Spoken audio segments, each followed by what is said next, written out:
warahmatullahi wabarakatuh. Halo semuanya, kembali lagi bersama saya tentunya dengan tema yang berbeda.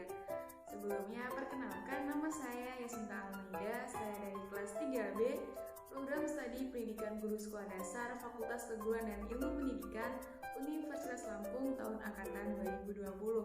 Dan pada video kali ini, saya akan mencoba mempraktikkan atau mensimulasikan bagaimana cara seorang guru atau pendidik dalam menanamkan nilai dan moral melalui metode bercerita. Assalamualaikum warahmatullahi wabarakatuh. Selamat pagi semuanya. Oke, sebelum mulai pembelajaran, yuk ketua kelasnya dipimpin dulu teman-temannya untuk berdoa.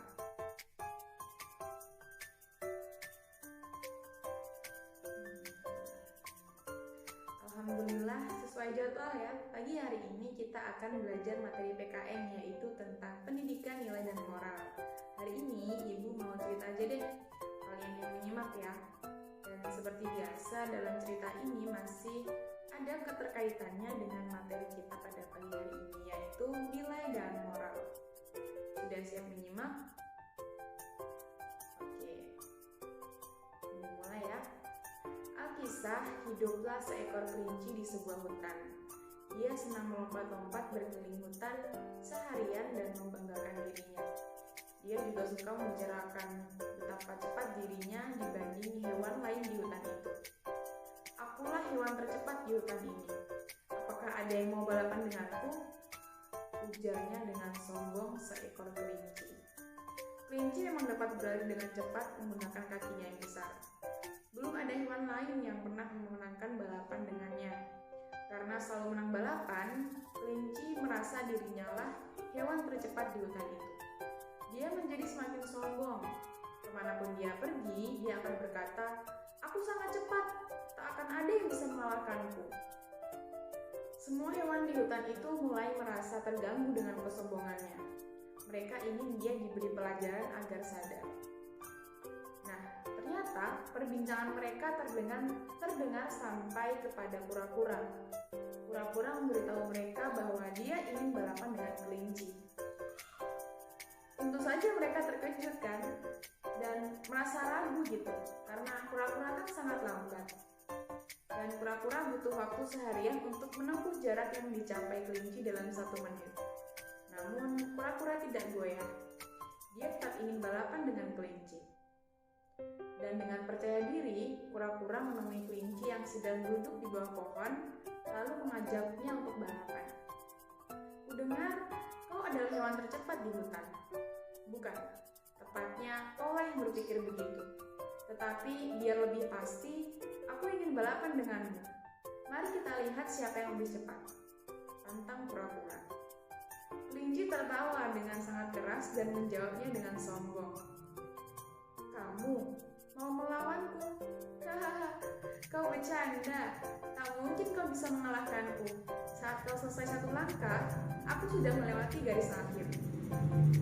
Namun dengan percaya diri, kura-kura tetap menantang kelinci balapan. Kelinci pun setuju untuk balapan dengan kura-kura.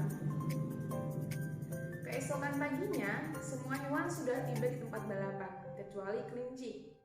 Kura-kura menunggu di garis awal sambil tersenyum dengan percaya diri. Beruang penasaran, bagaimana kura-kura akan mengalahkan kelinci? "Jika dia sangat sombong dan tukang pamer seperti yang kalian katakan, maka balapan ini tidak akan sulit," jawab kura-kura. Tak lama kemudian, kelinci datang sambil memegang wortel dengan gaya angkuh. Balapan pun dimulai.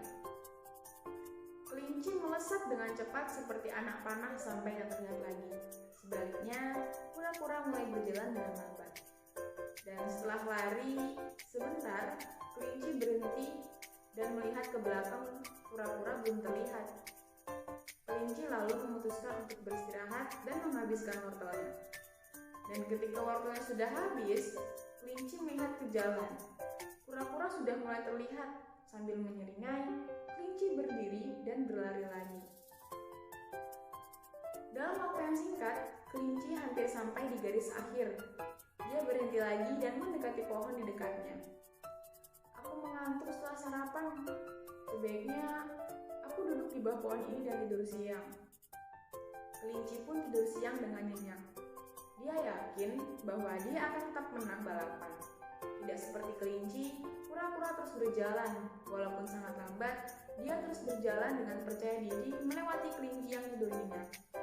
Tak lama kemudian, kelinci terbangun. Dia melihat ke jalan, tapi kura-kura masih belum terlihat. Sambil tertawa dengan angkuh, kelinci berdiri hendak menyelesaikan balapan. Dia berjalan menuju garis akhir dengan lambat. Namun, alangkah terkejutnya dia, ternyata kura-kura sudah mendekati garis akhir. Lalu dia berlari dengan sekuat tenaga untuk melewati kura-kura, tapi terlambat. Kura-kura sudah tiba di garis akhir terlebih dahulu. Hewan-hewan yang menunggu di garis akhir sangat senang karena kura-kura berhasil mengalahkan kelinci. Mereka melemparkan kura-kura ke udara dengan penuh sukacita. Sementara itu, kelinci berdiri di pojok dengan sangat sedih. Kemudian, kura-kura mendekati kelinci dan berkata, "Tuan kelinci, yang penting itu konsisten dalam melakukan segala sesuatu. Kesombongan itu merupakan kelemahan. Aku mengalahkanmu bukan karena aku lebih cepat, tetapi aku lebih bijak dan melakukan segala sesuatu dengan serius." Lanjutnya, mendengar nasihat kura-kura, kelinci pun menyadari kesalahannya. Dia tidak pernah sombong lagi setelah itu. Selesai. Cerita selesai. Oke, jadi dari cerita yang sudah Ibu ceritakan tadi, Ibu mau tanya nih, dari cerita tadi hal apa sih kira-kira yang bisa kita petik sebagai pembelajaran gitu? Ya, kita nggak boleh sombong, kita nggak boleh memandang rendah orang lain. Ya kan? Sombong itu nggak baik loh, bahkan bisa menjadi sebuah kelemahan untuk diri kita sendiri. Orang yang sombong itu akan merasa kemampuannya sudah cukup dan menjadi lengah karenanya, seperti kelinci tadi. Dan selain itu, kita juga bisa belajar bahwa kekurangan atau kelemahan bukanlah penghalang untuk meraih keberhasilan. Cukup konsisten dan bersungguh-sungguh dalam melakukan segala hal, maka ia akan meraih keberhasilannya, seperti kura-kura. Jadi, Ibu harap setelah mendengar cerita ini, kalian bisa belajar untuk tidak menjadi orang yang sombong dan tetaplah rendah hati. Semangat untuk mengejar impian dan cita-cita, karena kekurangan dan kelemahan bukanlah penghalang untuk meraih keberhasilan. Baik, sekian untuk pertemuan kita hari ini. Silakan ketua kelas untuk memimpin doa.